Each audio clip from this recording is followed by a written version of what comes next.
It has been a sad Monday in Dhaka, the capital of Bangladesh, as one of the Bangladesh Air Force training planes crashed on students while they were taking test examinations, and some of them attending regular classes at Milestone School and College, with 19 victims already confirmed dead by local authorities, while over 100 persons, mostly students, are hospitalized. This, the head of Interim government of Bangladesh, Yunus, has assured the public that the government of Bangladesh will carry out investigation to ascertain the cause of the military plane crash, as some of the victims were seen walking out from the burning flames with almost completely burned bodies. It was gathered that the plane crashed immediately after takeoff around 1 p.m. local Bangladesh time, which was 7 o'clock a.m. GTM. According to Hindustan Times, a Bangladesh Air Force F-7BGI training aircraft crashed into a college campus in Dhaka, killing at least 19 and injuring over 100 people. Local media reported that the leaders and activists of Bangladesh Chhatraleague faced a brutal mob attack while donating blood to save the injured students of the Milestone School plane crash. Military and a fire official said the Bangladesh Air Force F-7BGI aircraft crashed into the campus of Milestone School and College in Dhaka's Uttara neighborhood on Monday afternoon, where students were taking tests or attending regular classes. Saidur Rahman, a National Burn Institute official in Dhaka, told Bangladesh's leading English daily, the Daily Star, reported that the death toll rose to 16 within hours as reported by CNN, and a few hours later, the Daily Star updated its reports to 19 confirmed dead and 100 persons injured. Parents and relatives panicked at the scene as rescuers, using tricycle rickshaws or whatever was available, transported the injured. Rafika Taha, a student at the school who was not present at the time of the crash, said, according to the Associated Press report, that Milestone School and College, with some 2,000 students, runs classes from elementary to 12th grade. On Monday, she said, some students were taking tests while others attended regular classes. I was terrified watching videos on TV, said the 16-year-old student. My God, it's my school. The Bangladesh Army's Public Relations Office confirmed in a brief statement that the downed F-7BGI aircraft belonged to the Air Force. Fire official Lima Khanum stated by phone that at least one person died and 4 others were injured, though she did not provide further details. A third-grade student was brought in dead, and 3 others, aged 12, 14 and 40, were admitted to the hospital. Bidhan Sarkar, head of the burn unit at the Dhaka Medical College and Hospital, where some victims were taken, said, according to Reuters news agency. Yunus, head of Bangladesh's interim government, said, necessary measures would be taken to investigate the cause of the accident and ensure all kinds of assistance. The loss suffered by the Air Force, students, parents, teachers and staff, and others in this accident is irreparable, he said. Yunus also announced that an emergency hotline has been activated at the National Institute of Burn and Plastic Surgery in the wake of the crash. In quotes, Yunus tweeted and said, an emergency hotline has been activated at the National Institute of Burn and Plastic Surgery due to urgent needs following the crash of a Bangladesh Air Force training aircraft at the Milestone School and College campus, resulting in casualties. Hotline number 01949043697. In the Dayabari area of the capital, at the Milestone School and College campus, a Bangladesh Air Force training aircraft crashed, resulting in casualties. The bodies of those whose identities can be confirmed will be handed over to their families as soon as possible. The bodies of those whose identities cannot be immediately confirmed will be identified through DNA testing and subsequently handed over to their families. The Honorable Chief Advisor is closely monitoring the treatment of the injured. To ensure uninterrupted medical operations, the general public is specially requested to avoid unnecessary crowding in the hospital area. I express my deep grief and sorrow over the tragic incident of casualties caused by the crash of a Bangladesh Air Force F-7BG training aircraft at the Milestone School and College campus in the Dayabari area of the capital today. The loss suffered by the Air Force, the students, parents, teachers, and staff of Milestone School and College, as well as others affected by this accident, is irreparable. This is a moment of profound pain for the nation. I pray for the speedy recovery of the injured and direct all concerned authorities, including hospitals, to address the situation with the utmost priority. The government will take necessary measures to investigate the cause of the accident and ensure all forms of assistance. The Bangladesh Red Crescent Society has called for donations for those injured.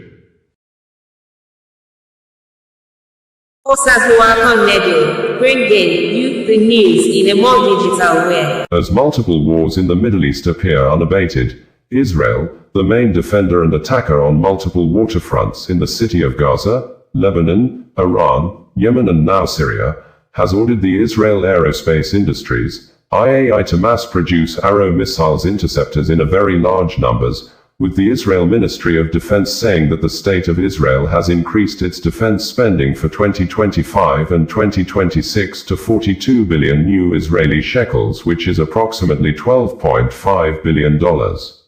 During the 12-day war with Iran, there were multiple reports that Israel was running low on Arrow missiles interceptors defense system as Iran long-range missiles were seen hitting targets in Israel.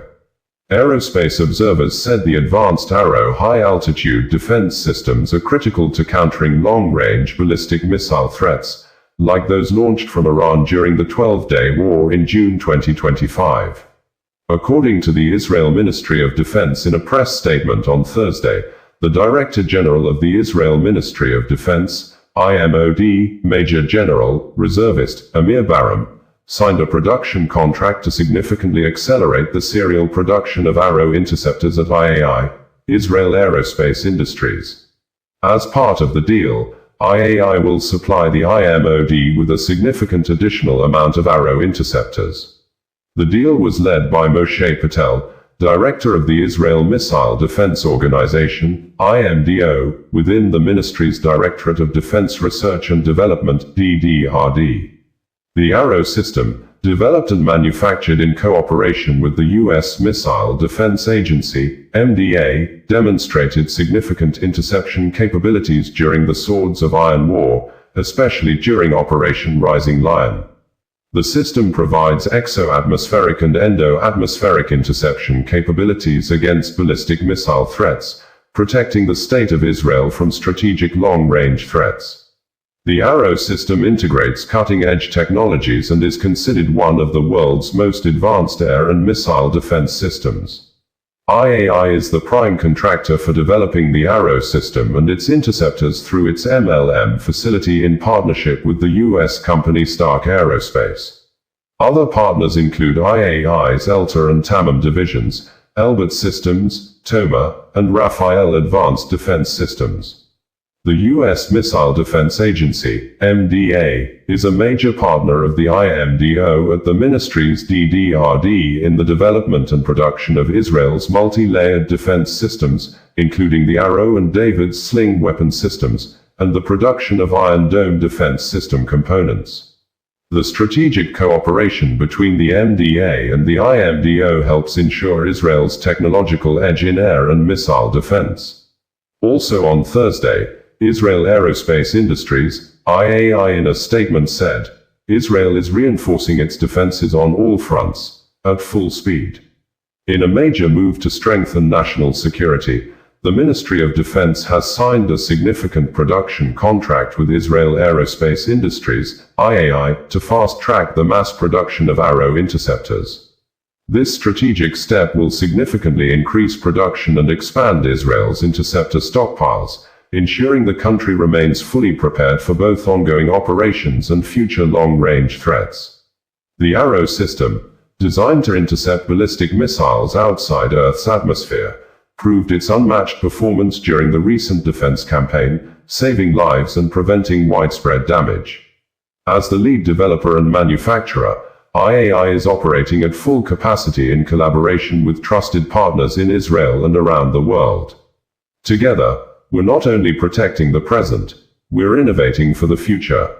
Israeli-based news media, Jerusalem Post, also on Thursday, reported that the Director General of Israel Defense Ministry, Major General Amir Baram said that Israel will raise its defense spending by 42 billion new Israel shekels, which is $12.5 billion this year and in 2026, the Finance and Defense Ministries said on Thursday, citing the country's security challenges.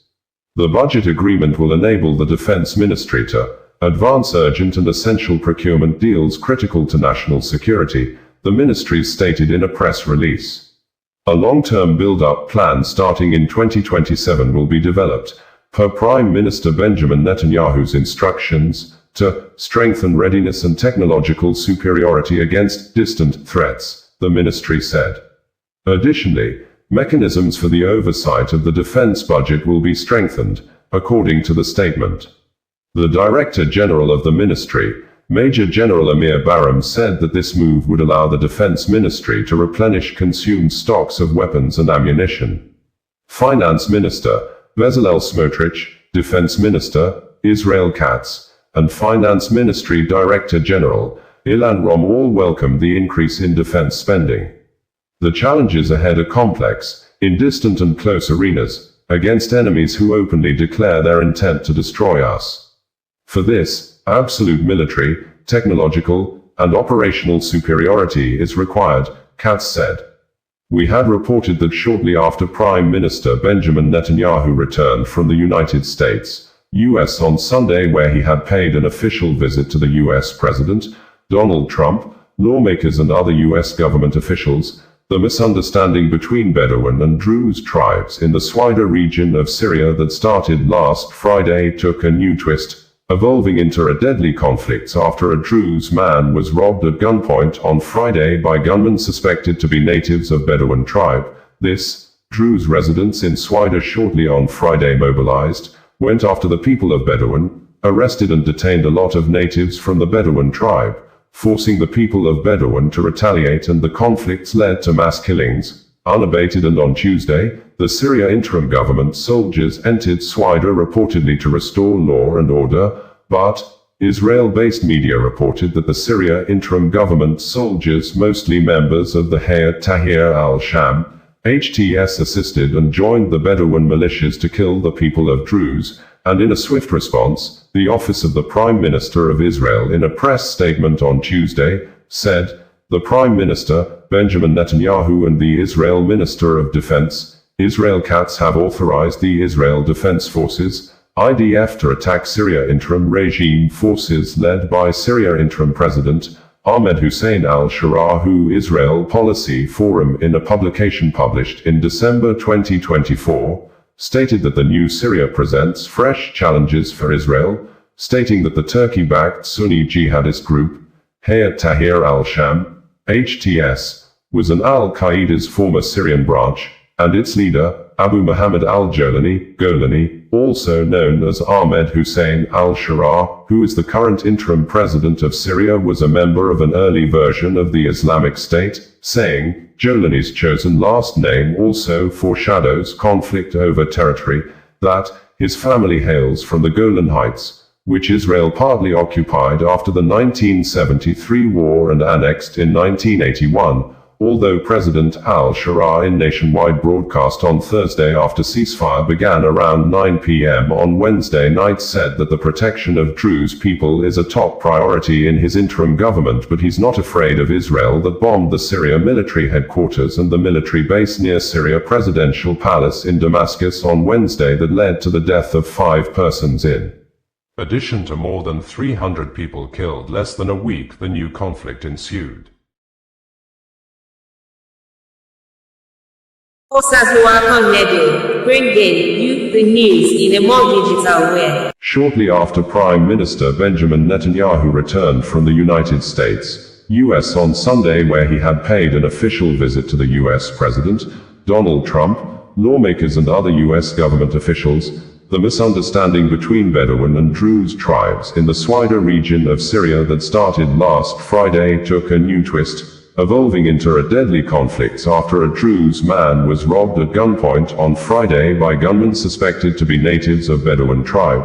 This, Druze residents in Swaida shortly on Friday mobilized, went after the people of Bedouin, arrested and detained a lot of natives from the Bedouin tribe, forcing the people of Bedouin to retaliate, and the conflicts led to mass killings. Unabated, and on Tuesday, the Syria interim government soldiers entered Swida reportedly to restore law and order, but Israel-based media reported that the Syria interim government soldiers, mostly members of the Hayat Tahrir al-Sham, HTS, assisted and joined the Bedouin militias to kill the people of Druze, and in a swift response, the office of the Prime Minister of Israel, in a press statement on Tuesday, said, "The Prime Minister, Benjamin Netanyahu, and the Israel Minister of Defense, Israel Katz, have authorized the Israel Defense Forces, IDF, to attack Syria interim regime forces led by Syria interim President Ahmed Hussein al-Sharaa, who Israel Policy Forum, in a publication published in December 2024, stated that the new Syria presents fresh challenges for Israel,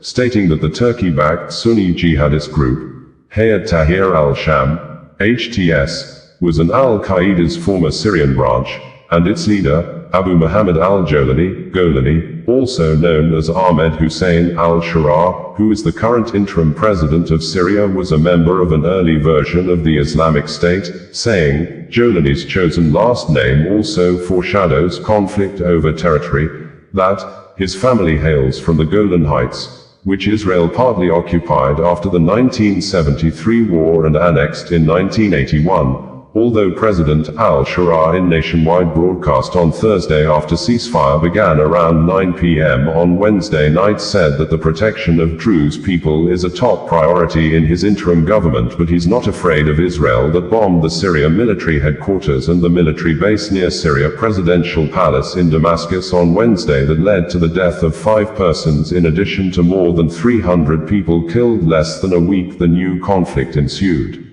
According to Reuters reporters, warplanes swooped low over the Syria capital and unleashed a series of massive strikes on central Damascus. The cityscape was blanketed in smoke, with a thick plume rising from the defense ministry. "We are acting decisively to prevent the entrenchment of hostile elements beyond the border, protect Israeli citizens, and prevent harm to Druze civilians," the Israel Chief of General Staff, Lieutenant General Eyal Zamir, stated during a situational assessment at the Syrian border after the IDF strikes on Wednesday. The attacks carried out by Israel, this time on central Damascus, following its military interventions in southern Syria, constitute a deliberate attempt to sabotage Syria's efforts to achieve peace, stability, and security, Turkey government through the Office of the Foreign Affairs Ministry stated.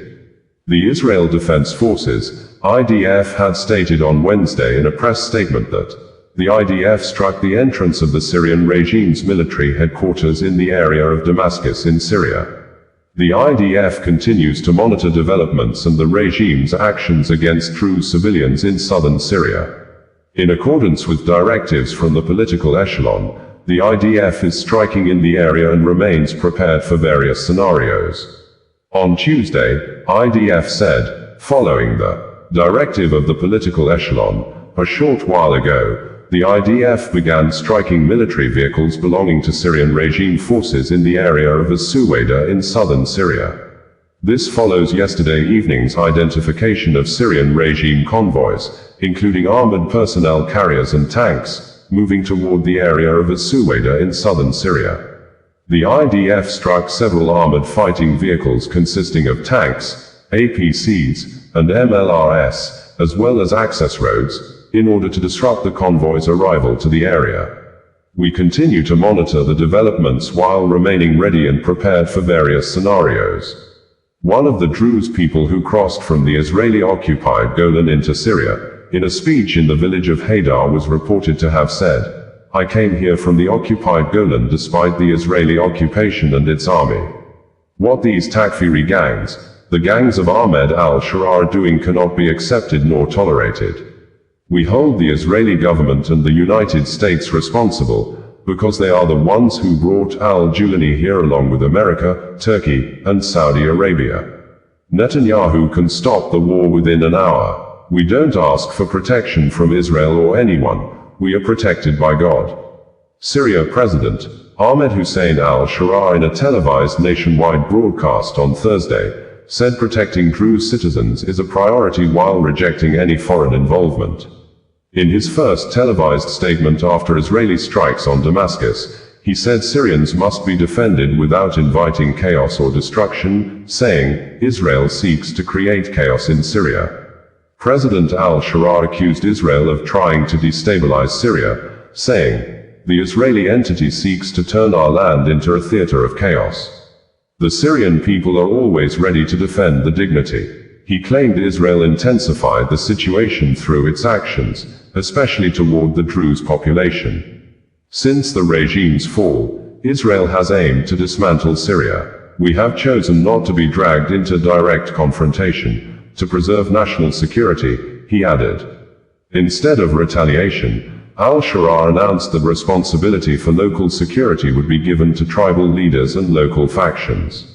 Office of the Prime Minister of Israel on Tuesday had said, Prime Minister Benjamin Netanyahu and Defense Minister Israel Katz have directed the IDF to immediately attack the regime forces and the weaponry that entered the Swaida area of the Druze mountain in Syria, and that the regime intended to use against the Druze, which was done in contravention of the demilitarization policy they decided on, of preventing the entry of forces and weaponry that endangers Israel in the southern region of Syria.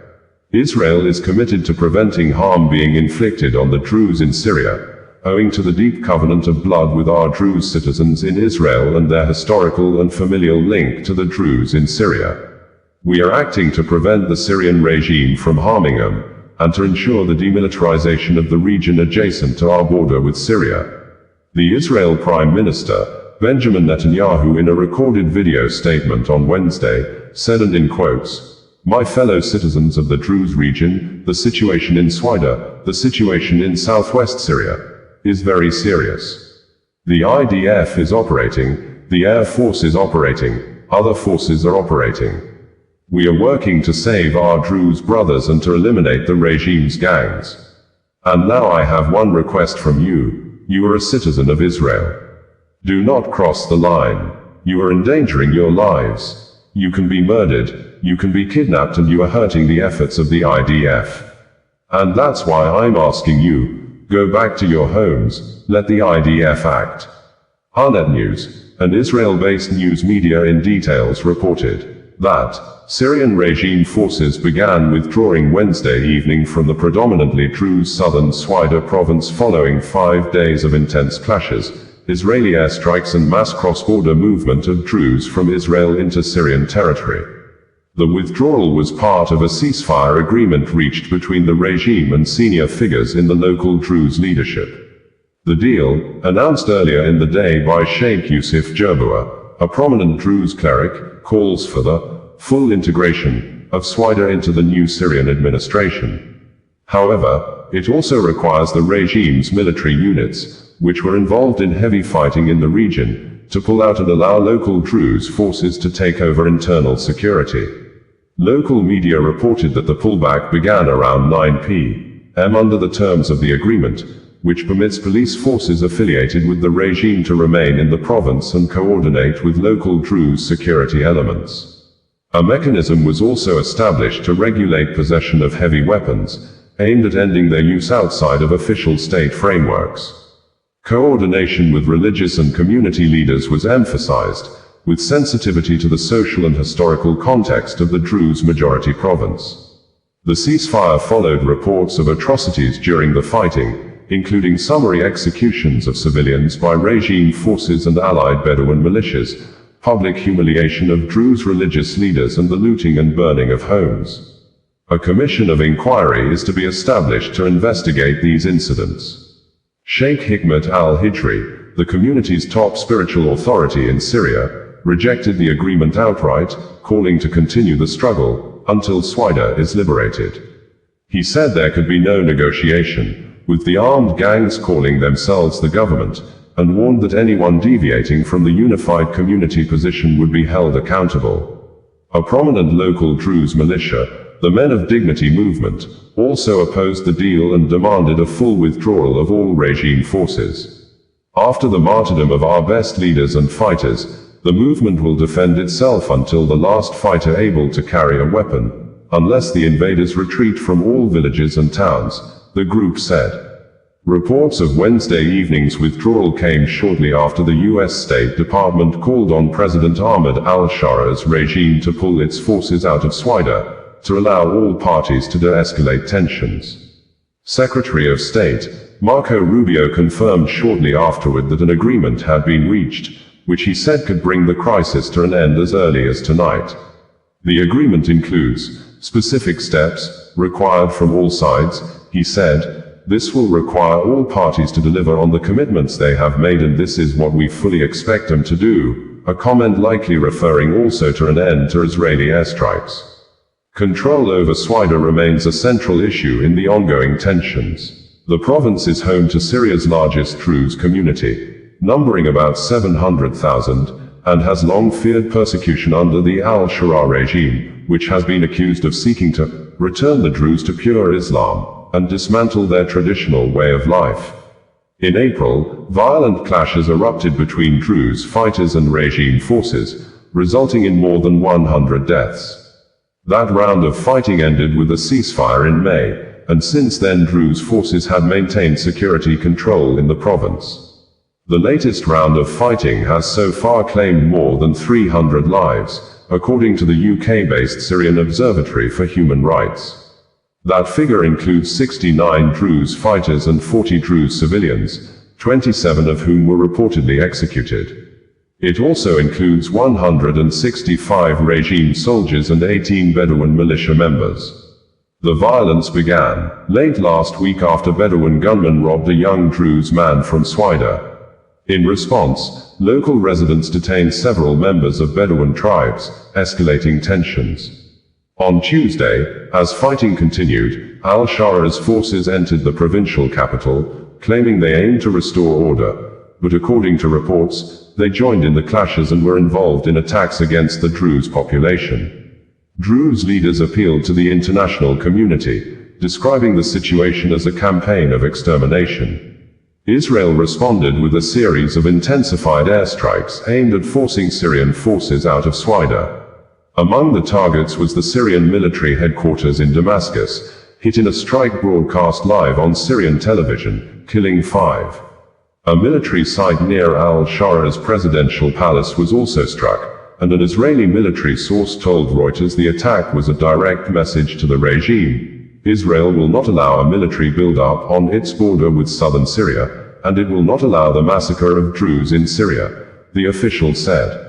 We have reported that the Israel Prime Minister, Benjamin Netanyahu, has commended and praised the efforts of personnel at the Israel Institute for Intelligence and Special Operations, known in Hebrew word as Mossad, over the fall of Bashar al-Assad regime in Syria early December 2024, apparently corroborating the statement issued by the Iran Supreme Leader, Ayatollah Khamenei, in late December 2024 that the fall of President al-Assad regime was a plan orchestrated by Israel and the United States, US, under the leadership of then-President Joe Biden. This, Israel Prime Minister, Benjamin Netanyahu, at the 68th session of the United Nations General Assembly on October 1, 2013, said that Iran directly participated in Assad's murder and massacre of tens of thousands of innocent men, women and children in Syria, used chemical weapons against its own people, and in 2010, the ousted Syrian President Bashar al-Assad had accused Israel of avoiding peace, and Syrian Foreign Minister Walid Muallim warned that in the event of a future war, Israeli cities would be targeted by Syrian missiles, an action Israel Prime Minister Benjamin Netanyahu believed to be the underground work of Iran's supreme leader, Ayatollah Khamenei. He had accused severally of being the root cause of war in the Middle East, specifically stating at the 68th session of the UN Assembly that, some 2,500 years ago, the great Persian King Cyrus ended the Babylonian exile of the Jewish people. He issued a famous edict in which he proclaimed the right of the Jews to return to the land of Israel and rebuild the Jewish temple in Jerusalem. That's a Persian decree, and thus began an historic friendship between the Jews and the Persians that lasted until modern times. But in 1979 a radical regime in Tehran tried to stamp out that friendship. As it was busy crushing the Iranian people's hope for democracy, it always led wild chants of death of the Jews. Now, since that time, presidents of Iran have come and gone. Some presidents were considered moderates, other hardliners. But they've all served that same unforgiving creed, that same unforgiving regime, that creed that is espoused and enforced by the real power in Iran, the dictator known as the supreme leader, first Ayatollah Khomeini and now Ayatollah Khamenei. We had reported that in April 2025, Israel Prime Minister Benjamin Netanyahu traveled to the United States, US and held meetings with President Donald Trump, only returned from the official trip and intensified more aggressive military campaigns in Gaza and staged a military confrontation with Iran, which led to the killing of almost 1,000 Iranians in a 12-day war with the Islamic country. This, on Tuesday, Prime Minister Benjamin Netanyahu told his cabinet members that he will travel to the US next week to hold very important security meetings with President Donald Trump and the US lawmakers amongst others, while specifically telling the cabinet members that the details of the scheduled meetings are things he cannot reveal at the briefing. We had reported that the United States, US President Donald Trump has accused members of the Israel House of Assembly, known in Hebrew word as Knesset, of apparent politically witch-hunting the Israel Prime Minister Benjamin Netanyahu with corruption case President Trump had described as nothing but political witch hunt, saying the Knesset prosecutors should let Benjamin Netanyahu go, that he's a war hero who have worked with the US to eliminate Iran nuclear threats, and currently he has a big job to do with negotiations of peace deals with Iran and Hamas, stressing in a questioned manner how possible is it for the Israel Prime Minister to sit in court all day long. The Prime Minister lawyer had filed a 2-week delay of the case, citing national security demands following the 12-day Israel-Iran war, but the court sitting in Jerusalem rejected the application on Friday, and Benjamin Netanyahu, who has spent 20 years as Israel Prime Minister, was expected to be in court on Monday for cross-examination in the corruption case that started with police investigation in 2016 and the court trial commenced in 2020. But a report from some foreign media quoting the Prime Minister political party, Likud, a few hours ago indicated that the court on Sunday has postponed the case and cancelled it from holding this week. Similarly, some members of the Knesset had accused the Prime Minister of trying to use the regional war with Hamas, Hezbollah and Iran to secure end to the corruption charges. We had reported that thousands of mourners on Saturday put on mostly black and black clothes and rallied from Engelab Square to Azadi Square in Tehran, the Iranian state capital, to honor the country's top military commanders, nuclear scientists, 4 little children and 4 women among the hundreds of people killed during the 12 days war the Islamic country had with Israel and the United States, US, with the mourners chanting anti-US and Israel songs while the Iran supreme leader, Ali Khamenei, was not seen at the funeral, with reports indicating that he has remained out of public space and still taking cover in a well-secured hideout since, on Tuesday, the ceasefire between the two countries had been brokered, and the cynosure of many eyes at the state funeral ceremony was the arrival and appearance of 2 top senior Iranian military officers previously declared killed by Israel, Ali Shamkhani, senior advisor to Supreme Leader Ayatollah Khamenei, and Esmail Khani, commander of the Islamic Revolutionary Guard Corps, IRGC Quds Force, which Israel Defense Forces, IDF, had claimed to have assassinated with an airstrike on the 13th of June 2025 during the start of the Iran-Israel war. However, Iranian state media contradicted the IDF report on the 20th of June that the officials are still alive, and they were in stable condition after recovering from severe injuries from the strike. We had reported that the Israeli Prime Minister, Benjamin Netanyahu, has listed what the troops of Operation Rising Lions achieved in a 12-day war with the Islamic Republic of Iran, stating that Israel will now pursue the path of making peace with nations in the Middle East and compensate those that suffered damages, specifically stating that all the buildings destroyed by Iran ballistic missiles will be rebuilt anew by the Israeli government for the victims, adding that, without the immense achievements in Gaza, in Lebanon, in Syria, and against the said terrorism in Judea and Samaria, Israel would not have been able to reach Tehran, made the statement on Tuesday evening after Iran President Masoud Pezeshkian announced an end to the 12 days tense and frightening military campaigns that the United States, led by President Donald Trump, took side with Israel and officially and openly got itself involved in the war on Saturday 2025 when U.S. special military troops flew several B-2 bombers fighter jets and attacked 3 Iranian cities of Fordo, Natanz and Isfahan with allegations that the Iranian nuclear facilities in the cities have been destroyed,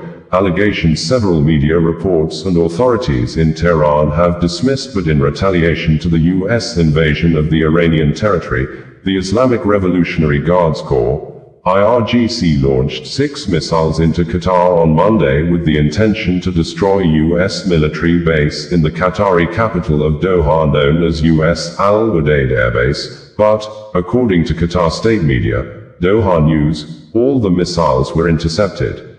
We had reported that the head of the Christian Catholic Church, Pope Leo XIV, has appealed to all actors involved in the ongoing war in the Middle East and beyond to end the battles because, according to the Pope, war only amplifies or creates more problems and no amount of military victory can compensate the pains of mothers, the stolen futures and the fear of children, emphasizing that war does not solve problem. We had reported that the Israeli Prime Minister, Benjamin Netanyahu, has commended President Trump of the United States, U.S. over the night attack the U.S. military for the first time for years carried out on Iranian cities of Fordo, Natanz and Isfahan, saying, like him and President Trump do say that peace comes through strength, the U.S. troops acted with a lot of strength while bombing the nuclear facilities in the 3 cities of Iran. We had reported that the United States, U.S. President Donald Trump has confirmed that the U.S. military troops have attacked nuclear facilities in the Iranian cities of Fordo, Natanz and Isfahan on Saturday night, June 21, 2025, according to U.S. local time of Pacific Standard Time, PST, which was already early morning night on Sunday, June 22, 2025 for countries on Greenwich Mean Time, GMT, saying, the U.S. military attacks on Iran was completely successful as White House published photographs of President Trump and his cabinet members said to be watching the U.S. operations in Iran nuclear sites, although no authority in Iran has issued any statement over the attacks and some of the media in Iran are yet to give update on the conditions of things in the 3 cities, but an apparent military insider media of Iran Armed Forces, Daily Iran military tweeted that residents in the vicinity of Fordo reported no indication of a major explosion, while also adding that the deputy political editor of Islamic Republic of Iran Broadcasting, IRIB, was on live TV program in the station saying Iran has already evacuated 3 nuclear sites some time ago. This, Israel Defense Forces, IDF, earlier on Saturday night posted an aerial view recorded video of the Israeli troops bombing a location said to be Isfahan nuclear site facility, said the Iranian uranium enrichments reconversion were taking place.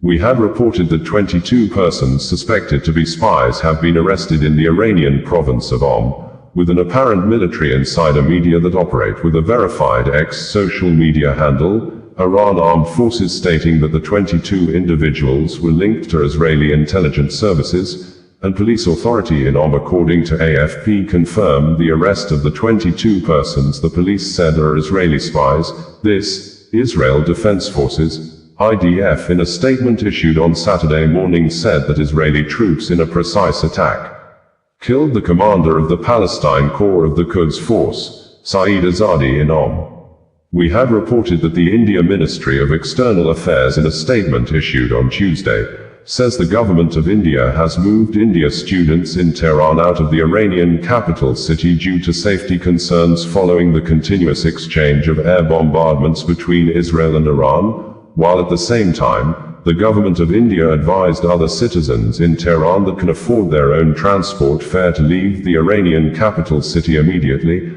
adding that some citizens of India have been evacuated out of Iran completely through the border with Armenia.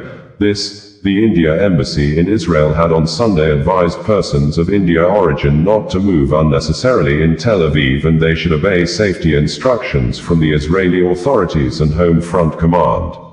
We had reported that the ongoing military campaigns between Israel and Iran on Monday did not spare journalists as the Islamic Republic of Iran Broadcasting, IRIB building in Tehran was hit by Israeli missile, with the Israel Defense Forces, IDF saying that the media was one of the Israeli military targets to block the military communications of Iran armed forces, which the Iran armed forces immediately retaliated with ballistic missiles fired into Israel, and IDF in a statement issued late hours on Monday confirmed that millions of Israeli residents are currently running into bomb shelters with air raid sirens sounding across several places in Israel. A video currently trending on social media showed the TV host, Sahar Amami, fleeing the studio when the station was hit by a missile during a live broadcast, although there are reports from Iran that the state media resumed normal operations minutes after the attack, but there are unconfirmed reports that some journalists were killed in the attack as part of the building was completely on fire.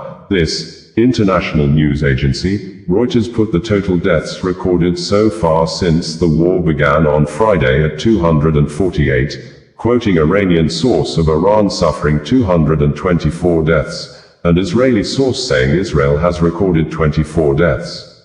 We had reported that not less than 100 persons, mostly civilians, have been confirmed dead less than 48 hours since, on Friday early morning night, Israel and Iran began new massive waves of offensive military campaigns that have forced commercial airplanes to avoid the troubled Middle East airspace as the two countries fly missiles of mass destruction in the air corridors, with local media confirming Iran ballistic missile killed 10 persons and injured more than 20 others at a single building struck at Bat Yam city in Israel as the angry Iranian soldiers launched a massive all-night continuous air bombardments campaign against the state of Israel that earlier on Friday began the new offensive military campaign when it flew fighter jets to strike Iranian military homes, nuclear weapon facilities, killing Iran nuclear weapon scientists, military leaders including Iranian Chief of Staff and Commander of the Islamic Revolutionary Guards Corps,